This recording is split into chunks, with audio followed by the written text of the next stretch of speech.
everybody. For those of you who have not met me, my name is Louise Azzopardi. Over the last 10 years, I've had the good fortune of being an international award-winning mechanic and helping other tradeswomen to succeed. During that time, I've discovered that there are 3 essential elements into managing anxiety as a tradeswoman, and they are self-talk, mental health, and self-concept.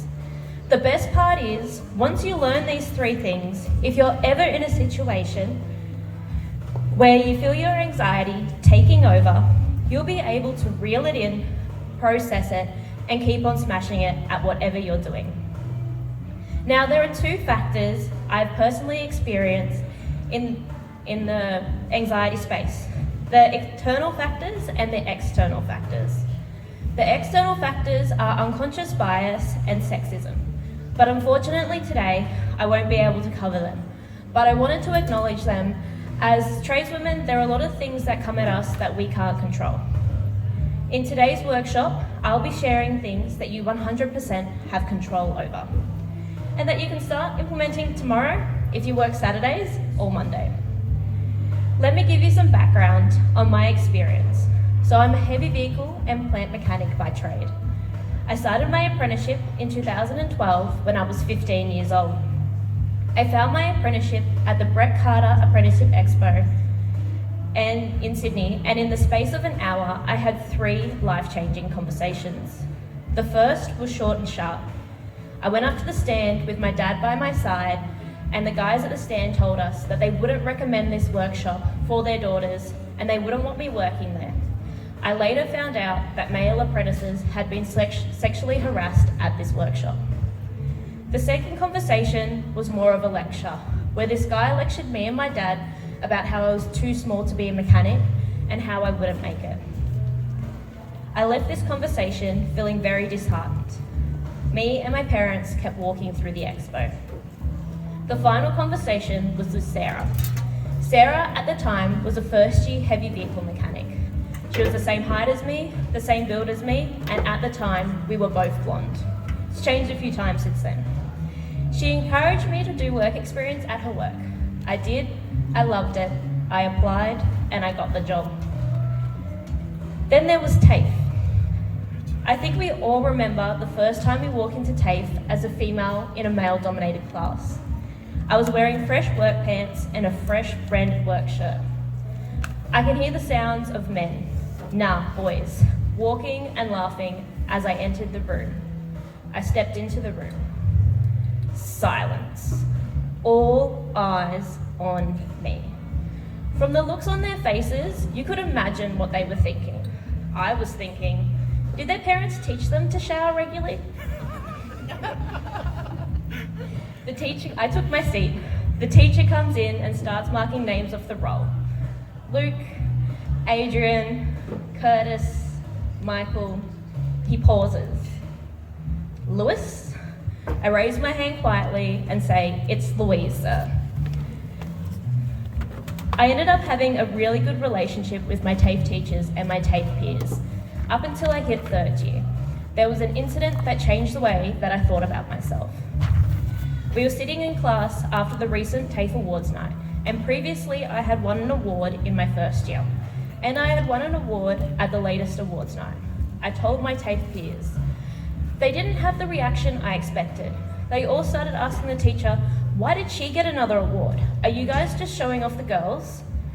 I can't remember, this went on for about 10 minutes, and I can't remember exactly what the outcome was of the conversation, but I felt like shit. Did I really get these opportunities just because I was a girl and not because I deserved them? I was head down, ass up, working after that, determined to prove that I deserved every opportunity that I got. Coincidentally, my anxiety started to rise after this event. I kept working hard. I was put forward to compete in the regional World Skills competition. World Skills is pretty much the tradie Olympics, and it's run at regional, nationals, and internationals in about 60 different trades. I went into the regional competition in 2015 with a goal not to come last. I succeeded. I ended up placing 2nd. I was then put forward to compete in the national competition and was accepted. I went into this competition thinking, no more of this second bullshit, I'm in it to win it. I trained hard, and I was the first female to compete in the National Heavy Vehicle Competition and the first female to win. Thank you. All right, so then came internationals. We headed into 2017, and I was studying, working, training, and attempting to have a life. The international competition was in Abu Dhabi. A team of 18 Australian competitors went over. We competed for 4 days, and there was blood, sweat, and tears. Trust me, I cried a lot, and so did all the boys. I came away from the international competition with 4th place and a medallion of excellence. Thank you. I literally now had 3 medals in my trade, and guess what? I still felt awful. I was still only wondering if I had gotten this far because I was a girl. Everyone was saying how proud of me they were, how well I did, how hard I worked, and none of it went in. I felt awful. After that, every mistake I made, I beat myself up for. I put so much pressure on myself until I burnt myself out and had to take 4 months off working full-time. I rested, then I got back to it. I ended up burning out on a smaller scale a few more times. After resting, I decided to re-enter the workforce as a trainer and assessor. I completed my Cert 4 in training and assessment and started looking for a position. A friend who had started working as a mentor suggested that that would be a good position for me. I started working as a mentor. The program was managed by GTO, a group training organisation, and 6 months in, they offered me a position as a trainer in their training department. Around that time, I spoken at an apprentice onboarding for a business that had a partner training centre on it, and I had done some training there. So the manager knew me. The manager asked what I was up to, and I said I was looking at getting into technical training. He said jokingly, "Oh, I have a training position for you if you want it." At the time, I was like, "Yeah, rightio, mate." Then I followed up with him, booked in an interview, and 3 weeks later, I was working as an apprentice trainer. The first year as a trainer, I was finding my feet. My second year, I started to get more involved in the diversity and inclusion side of things and joined the committee. One particular morning, 2 females come into my classroom on separate occasions in tears. I had a diversity and inclusion committee meeting that afternoon, and I took their issues to the committee. I was brushed aside. That's what led me to start my own business, coaching, mentoring, and speaking on the issues that affect tradeswomen and tradespeople, and not only the issues, the solutions as well. During this time, I have used the tools that I've been taught and implemented in my own trade experience and my studies in life coaching to support, mentor, and coach other tradeswomen. With this experience, I have discovered that there are 3 keys to managing anxiety as a tradeswoman, and this is what I share with you today. The first essential key to managing anxiety as a tradeswoman is self-talk. So what I mean by self-talk is how we talk to ourselves, how we treat ourselves. Are we nice to ourselves? How much pressure do we put on ourselves? Are we quick to put ourselves down when we make a mistake? The reason why self-talk is so important is because we are often our biggest critic. We may let other people do things like make mistakes, and we're nice to them. We talk to them. We tell them that everything's going to be okay and that it's human to make mistakes. But do you give that grace to yourself?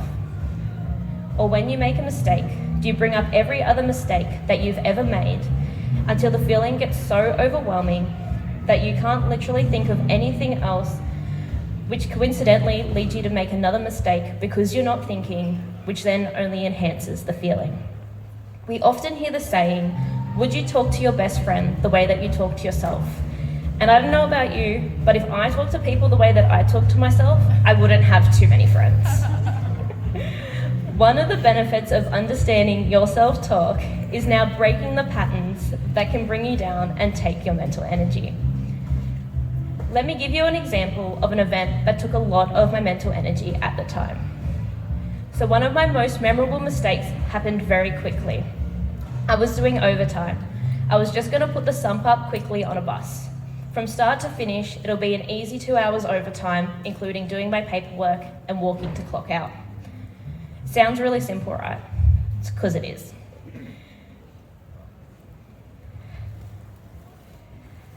The sump had a rail that ran around the outside, and I thought that it could just go on anyway.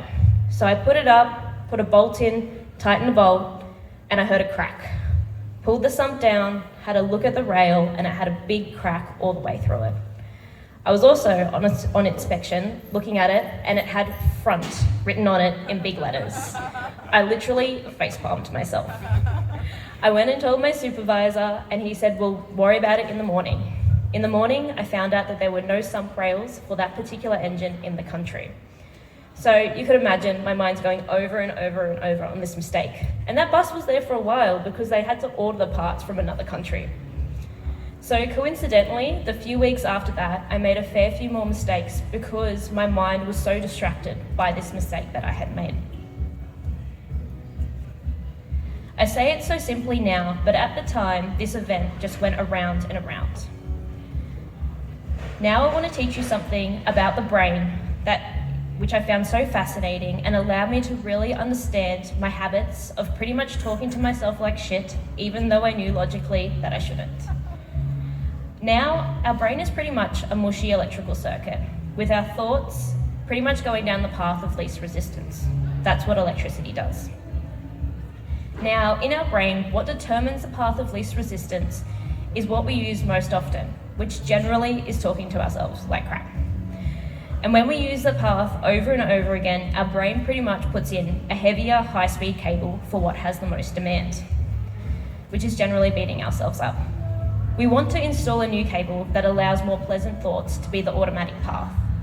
So simply, we want to stop using the path of beating ourselves up and start thinking more positive thoughts, and that becoming the most used path. Sounds simple, right? But how do we actually do it? I'm going to give you a few tools that you can use and implement to start creating better self-talk so you can have more mental energy. The first tool you can start implementing is circuit breakers. So a circuit breaker is something you can do when your system starts to get overwhelmed. So you find yourself going down that spiral of the negative self-talk. You recognize it, and now you can stop it. This can look like drinking cold water and focusing on how it feels. It can look like taking 5 and going to the bathroom. And it also can look like writing down your negative thoughts on a piece of paper, ripping it up, and throwing it in the bin. That one is really good for frustration. Now, the second tool is to start creating a stronger path of positive thoughts. This can look like a gratitude journal, or thinking about 3 things that you've done really well after you've implemented your circuit breaker. Now, this can take a bit of energy, but nothing compared to the energy that negative self-talk takes from you. The second key to managing anxiety as a tradeswoman is mental health. Now, just before I go into this element, I want to share with you that I'll be talking about my experience and my knowledge with mental health, and just as a warning, my experience does include suicidal thoughts. So what I mean by mental health is 2 things: how you think and feel, how you feel you react to different situations, and how they impact the way that you think and feel. There are 2 main reactions when we talk about mental health: anxiety and depression. These 2 feelings can come at different levels, with the highest feeling being self-harm or suicide. So the reason why we talk about self-talk before mental health is because in my experience, my self-talk has had a positive impact on my mental health and my awareness of my mental health in a positive way. Being aware of how I talk to myself has allowed me to better communicate and manage my mental health needs. The purpose of being aware of your mental health is important because it allows you to use and have the tools that you need to manage your mental health and be mentally healthy. When we have the tools we need in place to manage our mental health, we're able to navigate the world, which sometimes can be unkind. We navigate it safely, both physically and mentally. The benefit of understanding your mental health is that you can implement tools that support you and your lifestyle. Now I want to share with you my journey with my mental health. In 2020, I was diagnosed with PMDD, which is premenstrual dysphoric disorder. I've been seeing my GP and counsellors and psychologists for about 5 years on and off at this point, and I would go through cycles where I would be fine and then I'd be perfectly not fine. I didn't feel like I fit into any of the boxes, anxiety or depression, and nobody had put me in those boxes. I would spend a few weeks feeling normal and a few weeks feeling not normal, where the point I would be anxious, depressed, had mood swings to the point where I would be suicidal in these times. Everyone told me I was fine. I was high achieving, I could public speak, I was a normal functioning adult. I started to track when these were happening, and I realized it was a few weeks before I got my period that it would hit me. I told this to a doctor who handed me a pamphlet and told me that it was just PMS. Trust me, I was not fine with this response. I went a few more months, then I went to my local doctor, my normal GP, and told her about what I had discovered. And this is when she told me about premenstrual dysphoric disorder and going on antidepressants. Easily said, premenstrual dysphoric disorder is extreme PMS. Your hormones are normal, but your brain pretty much has an allergic reaction to the normal hormones. Now, as a female in a male-dominated trade, I was trying to deny the fact that my cycle had any impact on me and my ability to do work, which I believe is part of the reason why I didn't put the two together, my cycle and my mental health, for so long. Even just researching PMDD and finding more about it has allowed me to manage it so much better because I have the tools in place that work for me and my needs. And some of the things that I put in place is managing my schedule around my cycle, getting more sleep when I need it, and knowing when to push hard on a project or when to hold back. I'm on medication, which also helps me manage my symptoms. So now I'd like to share with you a question that can help you decide what your next steps with your mental health process are. So the question is this a reasonable reaction to this situation? Now, I want to give you an example of me answering this question with my own experience. So the part of my cycle where my mental health goes a bit haywire, if a coworker looked at me in a not super happy, positive way, it would send me spiraling, thinking that they must think I'm shit at my job, that I shouldn't be here, and that I'm no good. I would start saying these things to myself over and over again, that I'm no good and that I shouldn't be here. Once I stepped out of the situation, used my circuit breakers, and changed my self-talk, I asked myself, is that a reasonable response or reaction to someone simply not smiling at me? I look at the whole picture because yes, sometimes if this is happening over and over again and you're being treated really badly in the workplace, it can be time to step out of that situation. But for me, it was a one-off situation where every other day this guy smiled at me, said hello, and was super pleasant. The one day that he didn't would send me spiraling just before my period. So I decided that this was not a reasonable reaction to the situation and that I might need further help to manage what was going on inside my head. I personally then went to a GP, got on a mental health plan, and started the procedure to look at going on medication while also seeing a counsellor. There are many different ways to go if you decide that you're not having a reasonable reaction to a situation. You can call TX, the free trademark mental health call service. You can call Lifeline, or you can make an appointment to see your GP. The third key to managing anxiety as tradeswomen is self-concept. So what I mean by self-concept is what you believe about yourself. Who are you? What are your values? What are your goals? What position are you in right now, and what position do you want to be in? What do you believe about yourself that is just a fact that no one can take away from you? Like that I have curly hair. No one can convince me otherwise that I don't. And I have this same belief about my ability to be a good coach for tradeswomen. The reason why we talk about mental health before our self-concept is so we ensure that we're in the right headspace to create our self-concept. The reason why having a strong self-concept is so important is because if you truly, truly believe things about yourself, then no one can take that away from you. Your confidence would be dependent on your thoughts and your beliefs, not what other people think and believe about you. Let me give you a few examples of self-concepts. We can have the self-concept of being a first year. That is a fact, that you're a first year. So what does being a first year mean? To me, it means that you're learning new things, that you're actually employed and paid to learn new things. It means that you might be able to do the basics, and it means people pretty much expect you to ask questions. You can make these things a fact about yourself, and it might seem a little bit contradictory because you're believing that you don't know too much, but it makes not knowing things the normal. Rather than spending time pretending that you don't know things and missing out on opportunities to actually learn the things and know the things. You're not pretending to be anything else. We all know someone who thinks they know everything. Generally, they don't know too much. The reason why I use the apprentice example is because so often we're comparing ourselves to the knowledge, experience, and skills to someone who has 20 years experience in the trade. We then don't accept our mistakes, and it just causes us a lot of pain and anxiety that we don't need. The purpose of having a strong self-concept is being able to embrace where you are and create a strong base for your next step.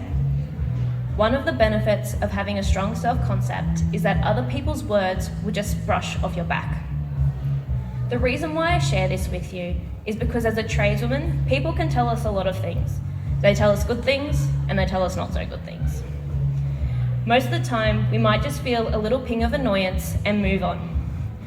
But sometimes we might be having a bad day, like all the parts were wrong, something broke, then an emergency repair came up and you had to cancel your afternoon plans, and then someone comes up to you and says, "Oh, it's so nice to see a girl doing this," and then it just pushes you off the edge. You go to your favourite cry spot and have a good cry.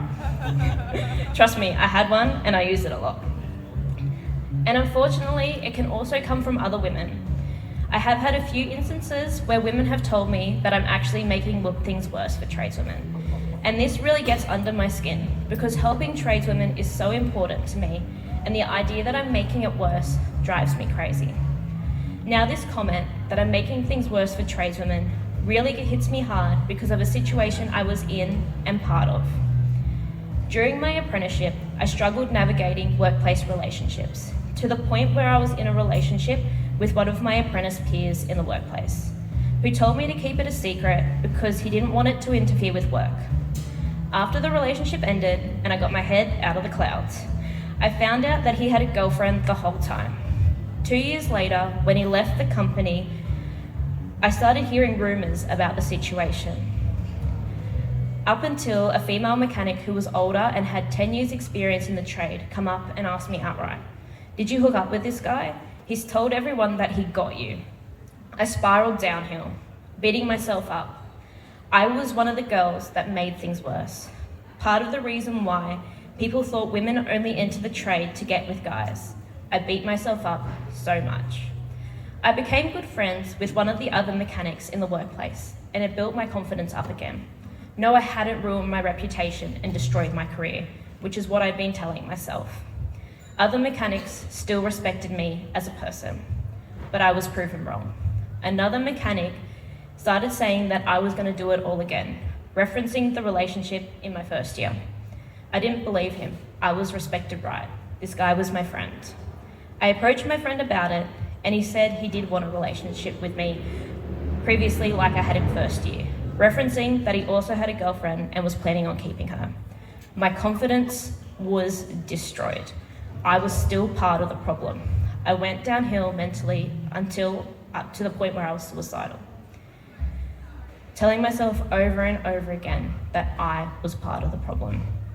I was lucky at that point in my life to have mentors and friends that helped me build myself back up again. Looking back on that situation, I realised I had created a negative self-concept for myself. The thing I believed most about myself at that point of time was that I was part of the problem. But now I know and recognise the power of how I talk to myself and what I believe about myself. Now I believe and know that not everyone is going to like what I have to say, but I know that everything I say is of good intention and no one can take that away from me. Okay. I know where the unfollow button is, and sometimes you just need to show that to other people. There are two main things you need to do to allow other people's words to just brush off your back. The first one is to know your why. To work out your why, back at why you started. Why do you get up every day? For example, my why is to help and support tradeswomen. Back when I was on the tools, my why was for the love of trucks. The second thing is to really know and accept not everyone's gonna like you, and that's okay. Our body often feels triggered by someone not liking us because our brain is pretty much our prehistoric brain back from caveman times. So back then, when someone didn't like us, it meant that we were gonna get kicked out of the tribe and a tiger would probably eat us. So now we know that that doesn't happen.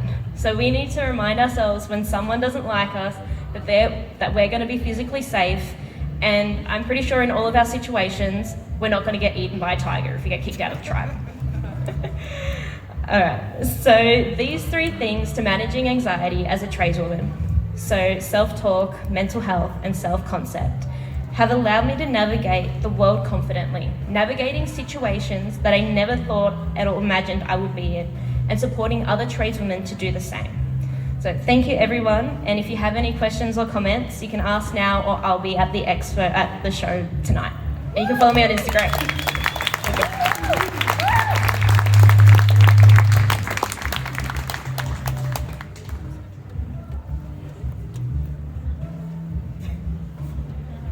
Does anyone have any questions?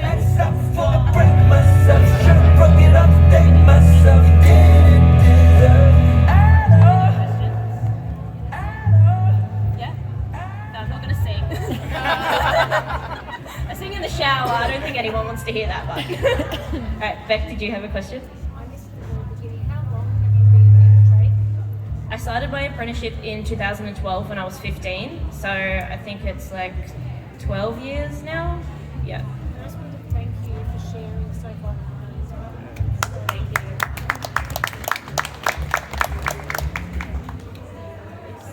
All right. Yeah? Yeah, come and say it. This isn't very well planned. When you went to the GP with your mental health issues and she suggested medication, how did you take that? I took it awfully. I hated it. I did not want to go on medication at all. I was like, no, I should be able to sort this out myself. It actually took me a bit because I'd been struggling with my mental health for 5 or 6 years at that point, and it was to the point where I was like, I did not know if I was physically going to make it alive through my next cycle. So I was just like, look, we have to do something about this. We can't keep going like this. Yeah.